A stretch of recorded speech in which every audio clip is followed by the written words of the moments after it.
ಆಗಂಗಿಲ್ಲ, ಆದ್ರೆ ಮಾತು ಎಂತ ಮಾಡ್ತಾರ ದೊಡ್ಡ ದೊಡ್ಡ ಮಾತಾಡೋರು. ಒಂದ್ ಊರ ಹಿಂಗೆ ಆಗಿತ್ತಂತ, ಕಟ್ಟಿ ಮೇಲೆ ಕುಂತಿ ಮನ್ಯಾಗ ಊಟ ಮಾಡೋದು, ಕಟ್ಟಿ ಮೇಲೆ ಬಂದು ಈ ಕಾಲು ಗಂಟೆ ಮಾಡ್ತಾ ಇದ್ರು. ಪಾಪ ಹುಡುಗಂತ ಒಬ್ಬವ ನಾನು ಮುತ್ತೆ ಭಾಳ ದೊಡ್ಡ ದಾಖಲೆ ಮಾಡ್ಯಾನ ಅನ್ನೋ. ಅವ್ರ ಮುತ್ತೆ ಏನೋ ದಾಖಲೆ ಮಾಡಿದ್ರಿ, ಅವ್ರ ಮುತ್ತೆ ಸತ್ಯ ಶುದ್ಧ ಕಾಯಕ ಮಾಡ್ಯಾನ.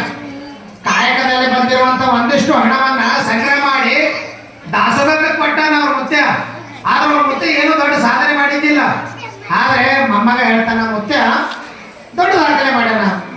ಇನ್ನೊಬ್ರು ಸುಮ್ ಕೊಡ್ಬೇಕಲ್ರಿ, ಇದಕ್ಕೆ ಕಾತುರತೆ ಕ್ಯೂರಿಯಾಸಿಟಿ ಇತ್ತು. ಏನ್ ದಾಖಲೆ ಮಾಡ್ಯಾನ ನಿಮ್ಮ ಮುತ್ತೆ? ನಮ್ಮ ಮುತ್ತೆ ಮುಂಜಾನೆ ಬಾಯಿದಾಗ ಬಿದ್ದ ಅಂದ್ರೆ ಈ ಹೊಡ್ಯಾಕ ಸಂಜಿಗೆ ತೀರ್ತಾನ ಅಂದವ. ವಯಸ್ಸಾಗಿರುವಂತ ಮುತ್ತೆ ಅಂದ್ರೆ ಒಂದು ತಾಸು ಈಜು ಹೊಡೆದ್ರೆ ಆಯಾಸ ಆಗ್ತದ ಮಗ ಅಂತ ಹೇಳ್ತಾರೆ. ಆದ್ರೆ ಅವ ಹೇಳ್ತಾನ ಅವ್ರ ಮುತ್ತೆದು ದೊಡ್ಡತನದ ಮಾತು, ನಾ ಮುತ್ತೆ ಮುಂದೆ ಬಾಯಿದಾಗ ಬಿದ್ದ ಅಂದ್ರೆ ಸಂಜಿಗೆ ತೀರ್ತಾನ ಅಂದವ. ಯಾಕ ಹಂಗ ಮಾಡಿ ದಿನ ಕಳಿಬೇಕಾಗಿತ್ತು, ಟೈಮ್ ಪಾಸ್ ಮಾಡ್ಬೇಕಾಗಿತ್ತು.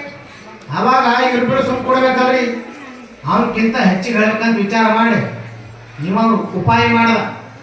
ನಿಮ್ಮ ಮುತ್ತೆ ಏನು ದೊಡ್ಡ ದಾಖಲೆ ಮಾಡ್ಯಾನೋ, ನಿಮ್ಮ ಮುತ್ತೆನಕ್ಕಿಂತ ನಮ್ಮ ಮುತ್ತೆ ಡಬಲ್ ದಾಖಲೆ ಮಾಡ್ಯಾನ ಅಂದವ. ಏನು ನಿಮ್ಮ ಮುತ್ತೆ ಮುಂಜಾನೆ ಬಾಯಿದಾಗ ಬಿತ್ತ ಅಂದ್ರ ಚಂದಿತ್ತೆ ಅಂತ ಅದೇ ದೊಡ್ಡದ. ನಮ್ಮ ಮುತ್ತೆ ಏನಿದ ನೋಡು, ನಮ್ಮ ಮುತ್ತೆ ಭೀಮಾ ನದಿಯಾಗ ಮುಳುಗದ ಅಂದ್ರ ಆ ಕಡೆ ಕೃಷ್ಣ ನದಿ ಅಂತ ಅಂದವ. ಹೇಳಕ್ ಸಾಧ್ಯ ಅದ ರೀ? ಒಂದು ಕೆರಿ ದಡದಿಂದ ಇನ್ನೊಂದು ಕೆರಿ ದಡಕ್ಕೆ ಹೋಗಕ್ ಸಾಧ್ಯ ಇಲ್ಲ ಮುತ್ತೆ. ಆದ್ರೆ ಅವ ಹೇಳ್ತಾನೆ, ತುಂಬಿ ಹರಿಯುವಂತ ನದಿ ಭೀಮಾನದಾಗ ಮುಳುಗದ ಅಂದ್ರೆ ಆ ಕಡೆ ಕೃಷ್ಣ ನದಿ ತೇಲ್ತಾನ ಅಂದ. ಇವರಿಬ್ಬರ ಮಾತುಗಳನ್ನ ಕೇಳಿ ಮೂರನೇ ವ್ಯಕ್ತಿ ಅನ್ನಂತ ಇಬ್ಬರಿಗಿಂತ ಹೆಚ್ಚಿಗೆ ಹೇಳ್ಬೇಕಲ್ರಿ, ದೊಡ್ಡ ದೊಡ್ಡ ಮಾತಾಡೋರು ಇವರು. ನಿಮ್ಮ ಮುತ್ತೆ ಮುಂಜಾನೆ ಬಾದಾಗ ಬಿದ್ದ ಅಂದ್ರೆ ಚಂದಿತ್ತೆ ಅಂತಾನೆ ಅದೇನ್ ದೊಡ್ಡದು. ನಿಮ್ಮ ಮುತ್ತೆ ಈ ಕಡೆ ಭೀಮಾನದ ಮುಳುಗದ ಅಂದ್ರೆ ಆ ಕಡೆ ಕೃಷ್ಣದ ತೇಲ್ತಾನ ಅದೇನ್ ದೊಡ್ಡದು.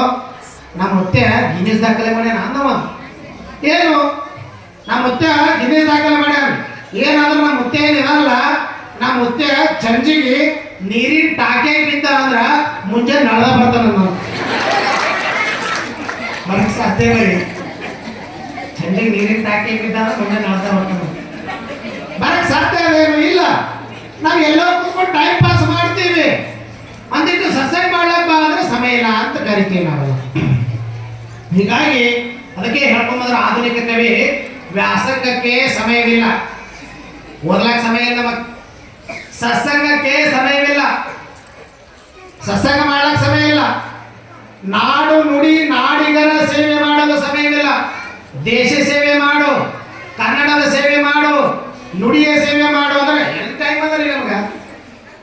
ಓದ್ಲಕ್ ಟೈಮ್ ಇಲ್ಲ, ಸತ್ಸಂಗ ಮಾಡ್ಲಕ್ ಟೈಮ್ ಇಲ್ಲ, ದೇಶ ಸೇವೆ ಮಾಡ್ಲಕ್ ಟೈಮ್ ಇಲ್ಲ.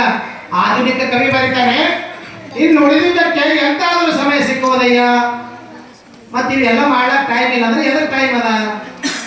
ಮುಂದೆ ಹೇಳ್ತಾನೆ ಆಧುನಿಕ ಕವಿ, ಜೂಜಿಗೆ, ಜಿಟ್ಟಿಗೆ, ಚಾಡಿಗೆ, ಏಡಿಗೆ, ನಿಂದೆಗೆ, ಸೀದೆಗೆ ಎಲ್ಲಾ ದುರ್ಲಭಿಮಾನಿಗಳಿಗೂ ಸಮಯವಿದೆ, ನಿನ್ನೆಡೆಗೆ ಸಾಗಲು ಸಮಯವಿಲ್ಲವಯ್ಯ ಸ್ವತಂತ್ರ ದೇವ ಸಿದ್ದೇಶ್ವರ ಅಂತಕ್ಕಂಥ ಮಾತನ್ನ ಹೇಳ್ತಾರೆ.